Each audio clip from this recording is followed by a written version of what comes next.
ayat yang keempat. Sama kita baca ayat 1, 2, 3. Apabila Abraham berpikir ke tanah Negeb dengan istrinya dan segala kepunyaannya, dan Lot pun bersama-sama dengan dia. Adapun Abraham sangat kaya, banyak ternak, perak dan emas. Ia berjalan dari tempat persinggahan ke tempat persinggahan, dari tanah Negeb sampai ke dekat Betel, di mana kemahnya mulai berdiri di antara Betel dan Ai, ke tempat Mesbah yang dibuatnya dahulu di sana. Disitulah Abraham memanggil Tuhan. Saudara, kalau kita melihat dalam kehidupan Abraham, saudara, ya, Alkitab selalu menampilkan satu pribadi dengan seutuhnya. Ya. Tidak ada yang ditutupi, tidak ada yang diabu-abukan atau dihitam-hitamkan atau diputih-putihkan. Alkitab selalu menampilkan pribadi yang mungkin itu jadi contoh buat kita, tetapi juga di dalam kisah kehidupan orang tersebut Alkitab menggambarkan seutuhnya. Kekurangan, kelebihan Abraham ditampilkan. Dan salah satu kelebihan Abraham, saudara, atau Abraham yang kita lihat yang menjadi warna kehidupan Abraham, ini yang Tuhan suka, saudara. Ini yang Tuhan suka. Ada hal-hal yang Abraham bangun dalam hidupnya. Ada hal-hal yang Abraham lakukan dalam hidupnya. Abraham tadi kemarin kita melihat Abraham juga punya banyak kelemahan, saudara. Ya, sebagai manusia dia punya banyak kelemahan. Tetapi ada nilai-nilai yang lebih yang Allah lihat, saudara. Apa itu, saudara? Kalau saudara melihat dalam kehidupan Abraham atau Abraham, maka ada satu hal yang tidak bisa dipisahkan dari Abraham. Apa itu, saudara? Mesbah. Ya, mesbah. Mesbah, nggak ngerti itu, saudara. Abraham itu suka bangun mesbah. Ya. Di mana ada Abraham selalu berusaha untuk membangun mesbah. Mesbah lagi, mesbah lagi. Kalau saudara membaca ayatnya yang ke tempat mesbah yang dibuatnya dahulu di sana, disitulah Abraham memakai tangan. Nanti kalau saudara baca ayat yang ke-18, ya, coba lihat ayat yang ke-18, dikatakan juga begini. Sesudah itu Abraham memindahkan kemahnya dan menetap di dekat pohon-pohon tarbantin di Mamre dekat Hebron. Lalu apa, saudara? Didirikannya mesbah di situ. Mesbah itu jadi sesuatu yang apa ya, saudara? Jadi sesuatu yang tidak bisa dipisahkan dari kehidupan Abraham. Nah, itulah yang membuat Tuhan suka sama Abraham. Mesbah. Adakah mesbah juga menjadi sesuatu yang menjadi warna kehidupan, gaya hidup? Ketika yang lain, saudara, kalau saudara melihat orang nggak peduli sama mesbah, orang nggak ngerti tentang mesbah. Ya. Tetapi Abraham menjadi satu pribadi yang suka membangun mesbah. Dan itu yang membuat, yang saya katakan, itu yang membuat Tuhan tuh banyak kelemahan Abraham, tapi Tuhan sayang sama Abraham.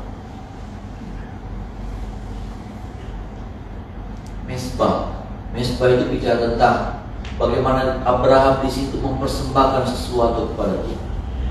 Mesbah menggambarkan tentang bagaimana di situ Abraham berjumpa dengan Tuhan. Ada amin? Di situ Abraham berkomunikasi dengan Tuhan. Di situ Abraham memberikan sesuatu yang terbaik bagi Tuhan. Itulah. Ketika yang lain, saudara, kalau bicara mesbah, orang nggak kenal. Kalau saudara melihat orang-orang yang dibela sama Tuhan, dia, saudara, ya, saya lihat Saul tuh nggak suka membangun mesbah. Saul tuh nggak suka membangun mesbah. Itu. Tetapi beda dengan Daud. Daud suka membangun mesbah. Ini loh, saudara. Ya. Adakah kehidupan kita juga seperti Abraham, di mana kehidupan kita ini suka membangun mesbah? Ada tuh, saudara, yang namanya penyembahan. Ada tuh saat-saat di mana kita duduk di bawah kaki Tuhan. Ada di mana waktu 15 menit mungkin, 20 menit mungkin, setengah jam mungkin, kita datang menyendiri sama Tuhan dan Cuma kita dengan Tuhan. Amin. Cuma Tuhan dengan kita. Itu tuh saat-saat apa ya? Itu tuh waktu-waktu emas. Itu waktu-waktu berharga. Itu waktu-waktu yang akan mengubah banyak hal dalam hidup kita. Tahukah saudara, 30 menitnya kita bersama dengan Tuhan, 15 menitnya kita bersama dengan Tuhan, itu tuh waktu emasnya kita.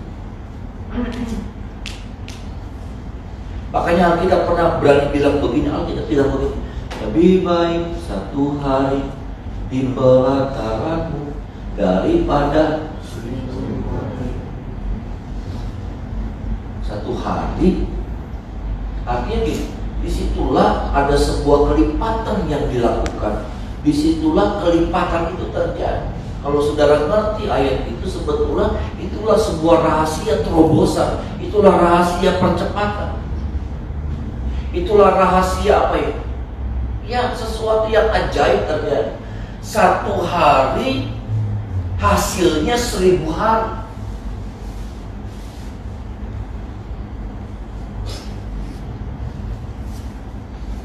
Gak main-main. Kalau saja kita mengerti, kalau saja anak-anak Tuhan mengerti, maka kita akan mengalami banyak hal, saudara. Abraham dikatakan, kalau saudara baca ayat yang pertama, saudaraku, ya, maka pergilah Abraham dari Mesir ke tanah Negeb dengan istrinya dan segala kepunyaannya, dan Lot pun bersama-sama dengan dia. Ayat yang kedua, kalau saudara baca, adapun Abraham sangat kaya, banyak ternak, perak dan emas. Dia orang musafir, ya. Dia bukan orang yang bertempat tinggal, orang yang tinggal di satu tempat. Dia orang yang musafir, ya. Tetapi bagaimana kemudian di tengah-tengah keadaan yang dimana dia harus berpindah dari tempat yang satu ke tempat yang lain, tapi ternyata Tuhan memberkati dia. Artinya begini, Tuhan memberkati itu nggak kenal situasi dan kondisi. Ada amin, saudara? Harusnya kalau kita melihat orang yang seperti itu susah, loh, saudara. Ya, orang-orang nomaden, ya saudara, orang-orang gypsy kayak gitu, itu tuh orang yang nanti pindah lagi, nggak susah kaya. Tapi ini Abraham, saudaraku, digambarkan seperti ini. Saudara, ini yang menjadi kunci kita, ya, kunci kemenangan, kunci keberhasilan, kunci kesuksesan. Ya, kalau saja kita tahu, kita suka ambil waktu untuk datang duduk di bawah kaki Tuhan, itulah yang disebut dengan membangun mesbah.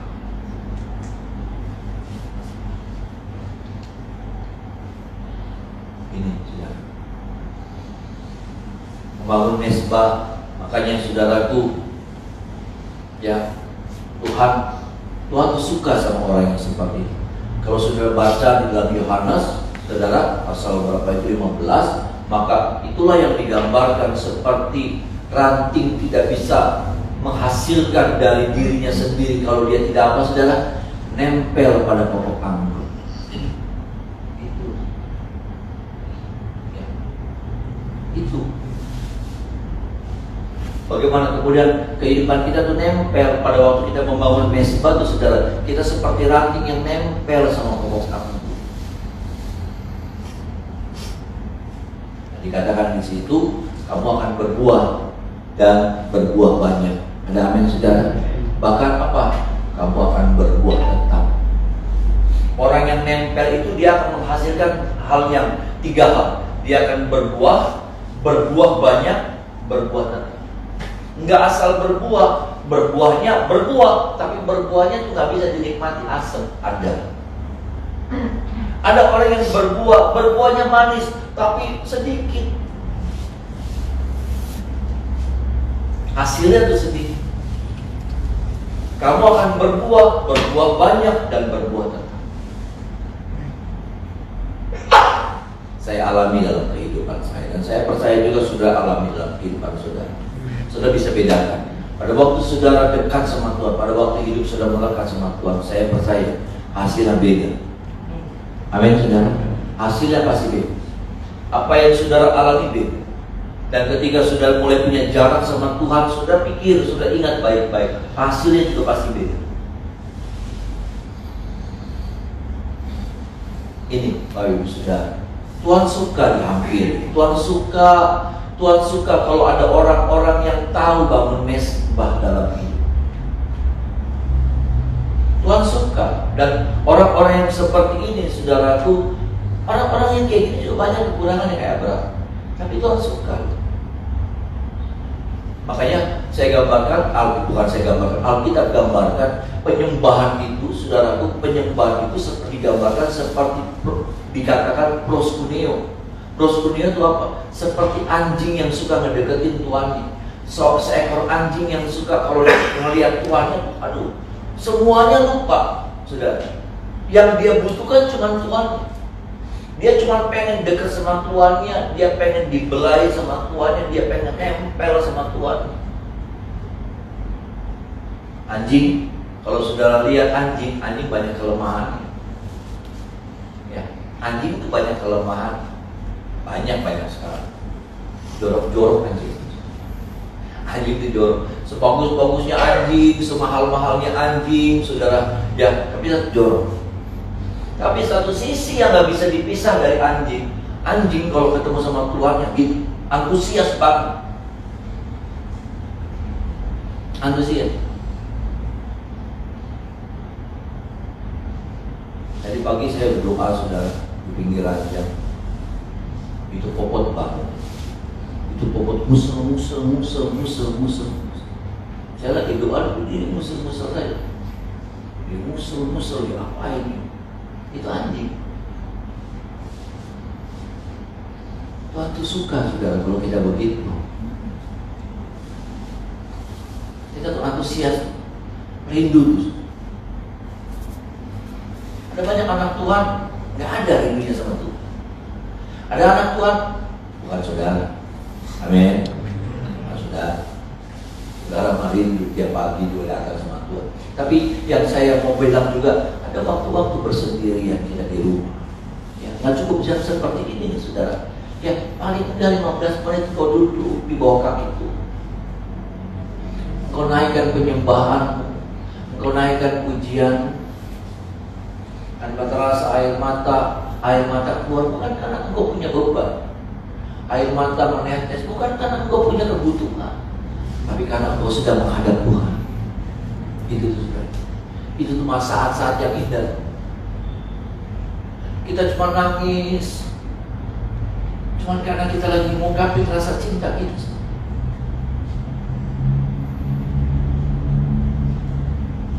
Ada orang lain, ada orang lain. Cuma saya dan Tuhan, cuma saudara dan Tuhan. Itu tuh waktu emasnya kita.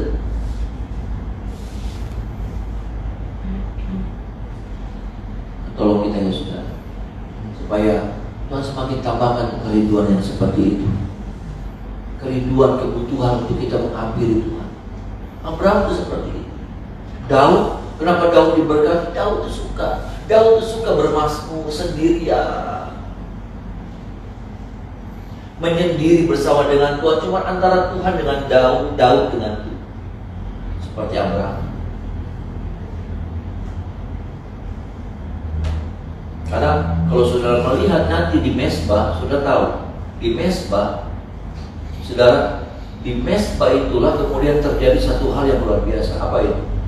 Tuhan memperkenalkan dirinya pada waktu Abraham membangun Mesbah. Tuhan memperkenalkan dirinya kepada Abraham pada waktu Abraham membangun Mesbah. Tuhan memperkenalkan dirinya sebagai Allah Jehovah Jireh, mengadakan dari yang tidak ada, di mana Allah memperkenalkan namanya pribadi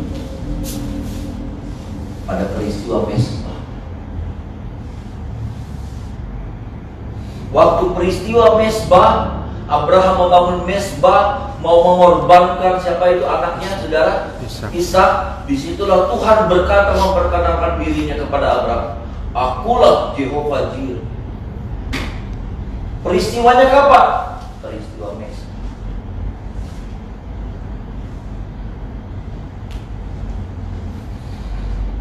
Kalau saudara mengalami itu, Tuhannya saya dan Tuhannya saudara, Tuhan yang mengadakan dari yang tidak ada menjadi ada, ya, maka pengalaman yang seperti itu cuma kita bisa dapatkan pada waktu kita bangun mesbah. Saya ngalami itu, saudara. Saya ngalami apa yang tidak ada, apa yang saya nggak miliki, apa yang saya punya, Allah berikan dari yang tidak ada menjadi ada. Bukan tentang duit, saudara, tetapi bicara tentang kemampuan, bicara tentang banyak.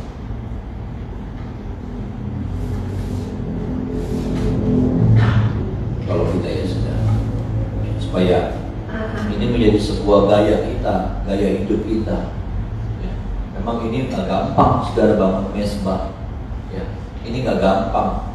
Kita duduk di bawah kaki Tuhan, menyembah Tuhan, walaupun hasilnya luar biasa. Itulah sebabnya iblis terus menghalang-halangi, iblis ambil konsentrasi kita, iblis berusaha untuk menghalang-halangi. Kenapa? Karena kalau kita suka duduk di bawah kaki Tuhan, terobosan pasti terjadi, mujizat pasti terjadi. Allah memperkenalkan dirinya sebagai Allah Jehovah Jireh dalam hidup saya. Makanya iblis nggak mau. Iblis gak mau melihat kita alami terobosan. Iblis gak mau melihat kita ngalami bahwa Tuhan kita itu Tuhan yang hebat. Iblis mau kita menjadi orang yang kemana-mana mentok, ke kiri mentok, maju mentok, ke kanan mentok, lihat ke belakang mentok, semuanya mentok. Akhirnya apa? Frustasi kita jadi anak Tuhan, frustasi kita jadi pelayan Tuhan, frustasi kita jadi hamba Tuhan. Kenapa? Kita gak ngalamin apa-apa di dalam Tuhan. Bukan karena Tuhan yang tidak mampu membuat itu dalam hidup kita, tapi kenapa? Karena kita nggak ngerti caranya seperti apa. Dan ketika pun kita tahu caranya seperti apa, tapi kita nggak mau melakukan, akhirnya apa? Kehidupan kita selalu stuck, mentok. Ada berkat di depan, tapi kayak nggak ngerti itu, saudara. Kayak ada kaca, ya, kelihatan, jelas, ya jelas. Tapi waktu kita melangkah, waktu kita melangkah, kebentur terus. Ada yang kayak gitu. Kayaknya tuh udah di depan mata, tidak diambil, tapi nggak bisa. Kayak ada penghalang.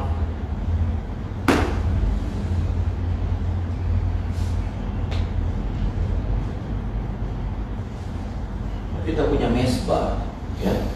Kalau kita punya bangun mesbah, kita akan alami terobosan-terobosan yang luar biasa dalam hidup. Kita akan alami yang mustahil jadi tidak mustahilan buat kita. Amin, saudara. Kenapa? Karena kita menyertakan Tuhan dalam mesbah itu, bicara juga menghadirkan Tuhan dalam hidup kita. Ini bagian yang pertama, Bapak Saudara. Kita masuk pada bagian yang kedua.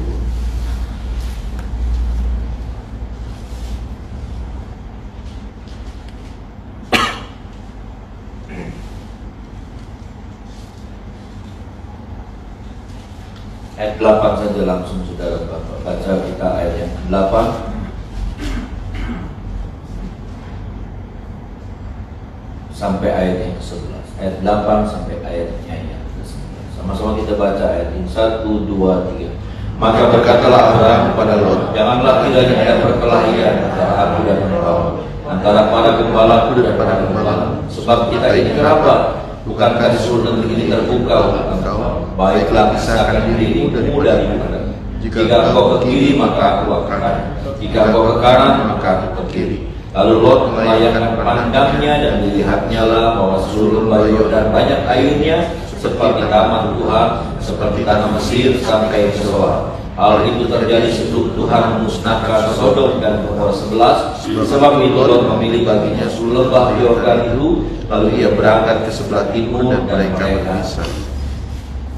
Lot dan Abraham dan Lot. Kalau saudara melihat bahwa kemudian Lot memilih satu tanah yang dia pandang seperti tanah surga, yaitu Sodom. Tapi kemudian kalau sudah baca kisah selanjutnya tentang Lot, maka Lot hancur di situ.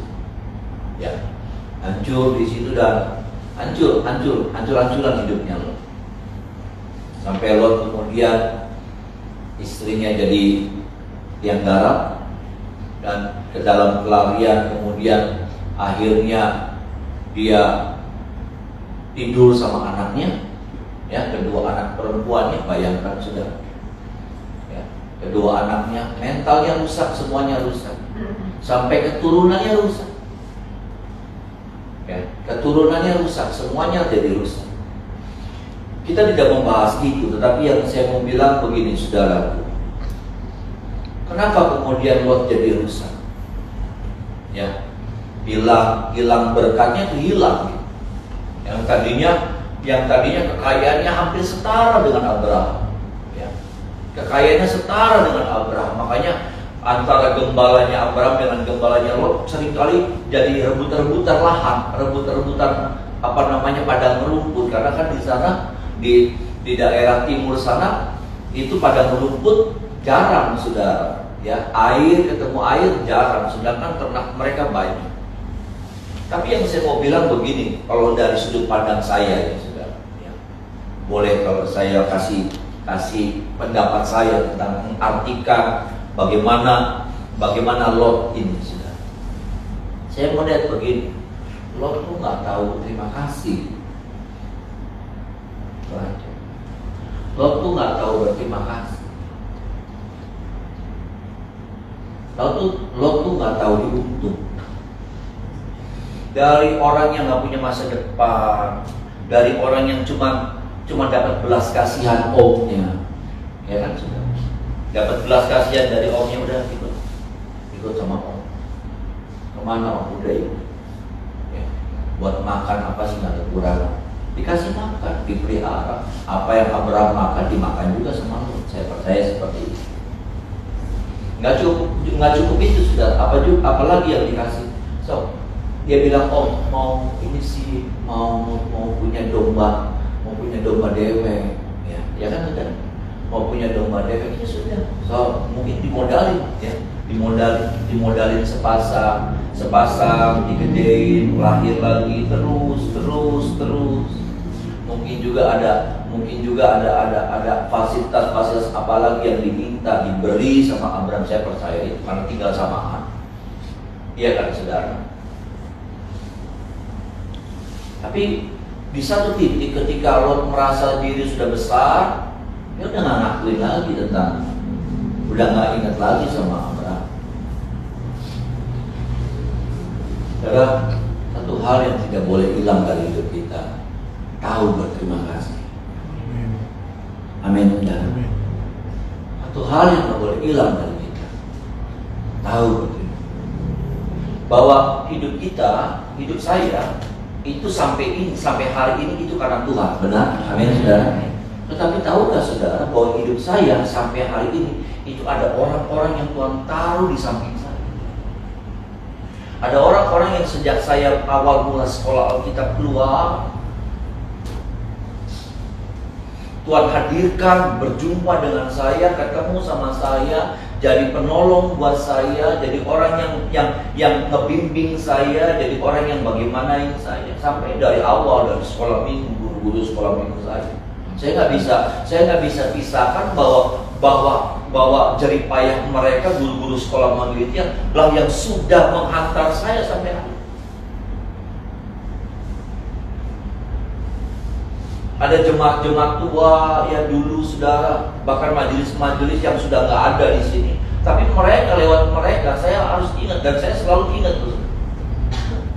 Ada orang yang sudah nggak di sini majelis-majelis, tetapi karena mereka saya bisa ada.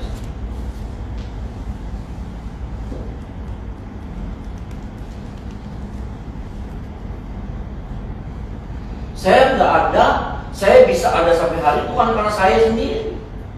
Saya ada karena Tuhan, ada amin, saudara. Tapi karena ada orang-orang yang Tuhan hadirkan di sekitar saya.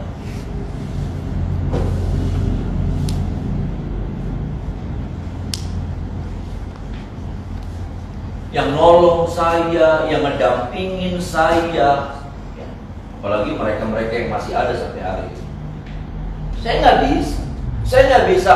nggak bisa ngerawat, saya nggak bisa melihara pekerjaan Tuhan ini kalau nggak ada mereka dan nggak ada saudara. Saya nggak bisa bilang saya membutuhkan saudara, saya nggak butuh kalau saudara, nggak butuh. Kelaluan.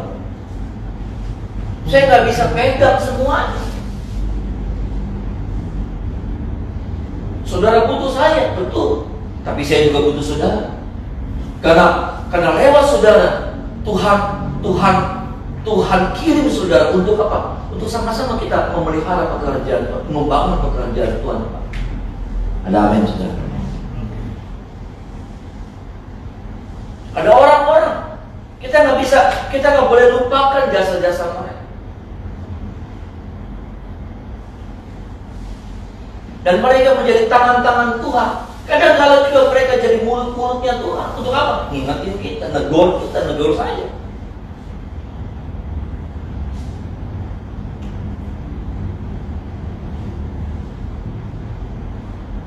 Saya nggak boleh lupa bahwa waktu gereja dibangun, saudara, ada satu majelis yang nyediain tempat sementara di situ tuh, di pelabuhan.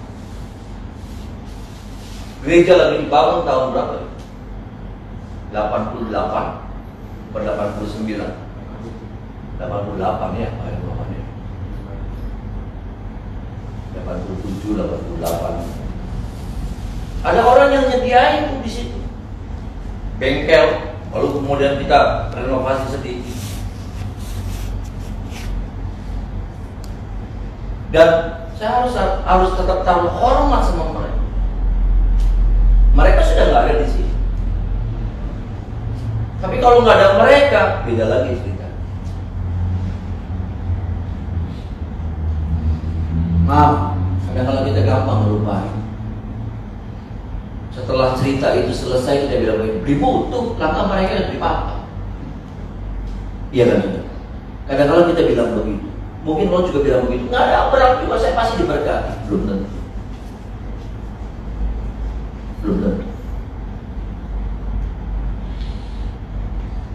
Ceritanya mungkin beda lagi.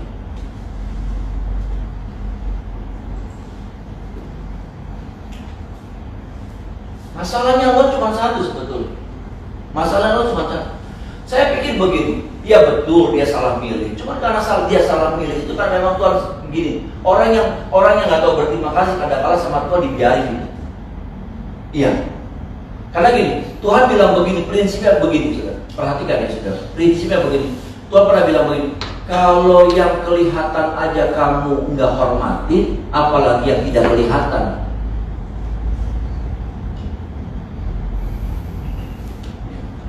Yang kelihatan aja kamu nggak bisa, apalagi yang tidak kelihatan. Kita nggak bisa bilang begini, ya saya mau berterima kasih sama Tuhan. Tuhan nggak kelihatan. Tuhan nggak kelihatan.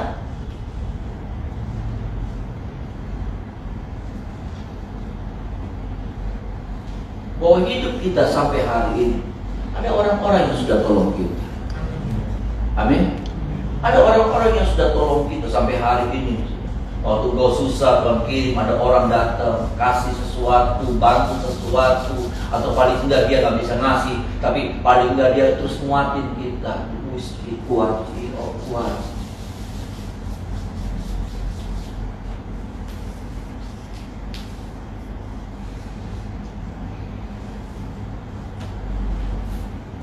Kita makanya disebut makhluk sosial. Makhluk apa sosial? Makhluk yang saling membutuhkan satu dengan yang lain. Saya butuh saudara, saudara butuh saya. Kita butuh saling butuh. Kita nggak bisa tuh beli. Nah, Lot masalahnya adalah apa? Lot nggak ngakuin Abraham. Waktu dia udah mulai gede, dia mulai petang-peteng. Makanya waktu Abraham bilang, sudah Lot, kalau kamu ke kiri, aku ke kanan. Kalau kamu ke kanan, aku ke kiri. Harusnya Lot bilang, enggak, terserah om aja. Saya itu hidup tuh karena om. saya itu jadi seperti ini tuh karena Om Abraham. Enggak apa-apa, enggak, jangan kok. Ya dong, saudara.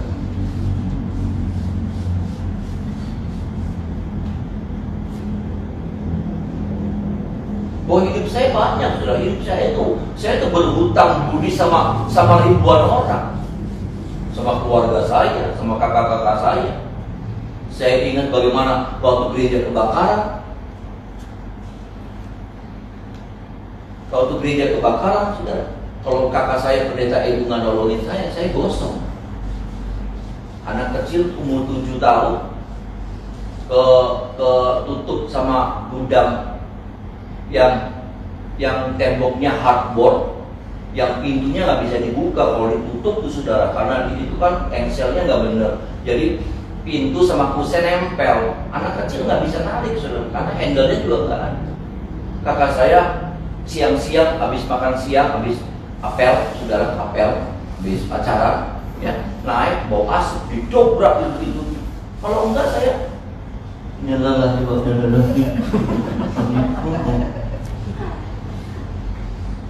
Pekerjaan Tuhan nggak bisa lepas dari papanya Ariel.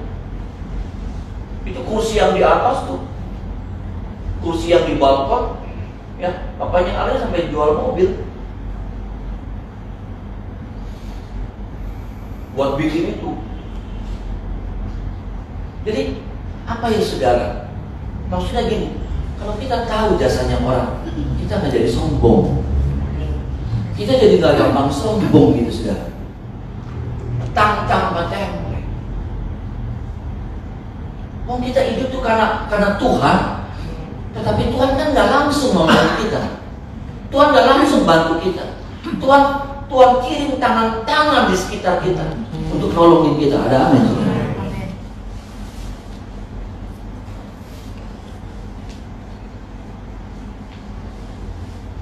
Ada orang-orang yang saya nggak bisa sebut, banyak sekali, saudara. Muka-mukanya masih ada di sini semua. Nah, ada juga yang udah nggak ada juga yang sudah di sorga. Jadi bagaimana ya, saudara? Mau ngomong bahwa hidup kita ini nggak butuh orang, hidup ini nih karena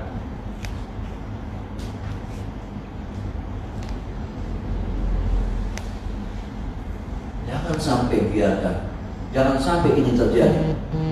Kita menjadi orang yang tahu berterima kasih. Saya lagi tidak bicara tentang berterima kasih sama Tuhan, tapi berterima kasih sama orang-orang yang Tuhan taruh di sekitar. Dalam hal-hal yang kecil, ya saya banyak dibantu sama Bapak Ibu Saudara, banyak sekali kan.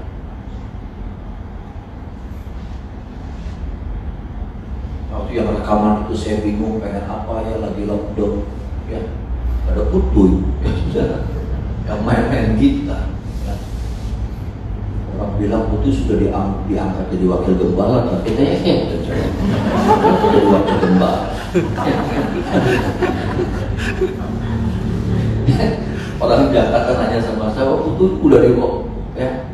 Orang di Jakarta bilang manggilnya Lutuye, sudah bukan Utuy. Dia jadi wakil gembala. Banyak sudah. Ada orang-orang yang tolong kita ya, sudah. Enggak, sudah, maksud saya orang yang tahu berterima kasih itu hidupnya diberkati oleh Tuhan. Karena dia selalu apa? Terbentuk satu hal, prinsip dalam hidupnya. Kerendahan. Iya. Orang yang tahu berterima kasih itu terbentuk satu prinsip. Dia nggak akan mampu. Dia kesombongannya nggak akan tumbuh gitu. Kesombongannya nggak akan menjadi-jadi. Kenapa? Karena dia tahu dia bisa. Kalau saya nggak ada orang itu, orang ini nggak bisa. Coba saudara bayangkan kalau 2 pagi nggak ada Henry, nggak ada ini, ya, Andi, nggak ada Utuy. Kalau mereka lagi nggak ada, coba saudara ngerasain nggak bedanya? Iya kan? Saya sendirian main gitar bari blesa. Ya.